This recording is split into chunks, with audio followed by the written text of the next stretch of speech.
सोन्या चांदीच्या भडक्याने सासूरवाडीचे कंबरडे मोडलेत. धोंड्याच्या महिन्यात तांब्याला पसंती. धोंड्याचा महिना आणि अधिक मास म्हटलं की लेक जावयाच्या मानपानाची लगबग सुरू होते. पण यंदा सोन्या चांदीच्या वाढलेल्या दरांनी अनेक सासूरवाड्यांचे अक्षरशः कंबरडे मोडले आहेत. त्यामुळे यावर्षी सोन्या चांदीऐवजी तांब्याच्या वस्तूंना मोठी पसंती मिळताना दिसत आहे. मंडळी, परंपरेनुसार अधिक मासात लेक जावयाला सोनं चांदी किंवा मौल्यवान भेटवस्तू देण्याची प्रथा असते. मात्र गेल्या काही वर्षात सोन्या चांदीच्या दरात झालेल्या प्रचंड वाढीमुळे अनेक कुटुंबांचे बजेट कोलमडले आहे. 3 वर्षांपूर्वी 60 ते 70 हजार रुपयांच्या घरात असलेले सोनं आता तब्बल 1.5 लाखांच्या जवळपास पोहोचलं आहे.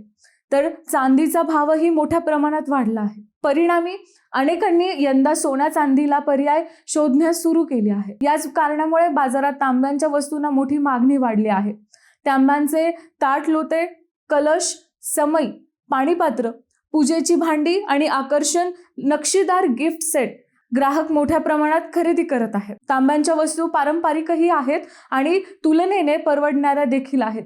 त्यामुळे ग्राहकांचा कल त्याकडे वाढला आहे. एकीकडे परंपरा जपायची आहे आणि दुसरीकडे खर्चावर नियंत्रण ठेवायचं, असा दुहेरी विचार अनेक कुटुंब करताना दिसत आहे. त्यामुळे यंदाचा अधिक मास सोन्याच्या झळाळीपेक्षा तांब्यांच्या तेजाने उजळल्याने चित्र पाहायला मिळत आहे.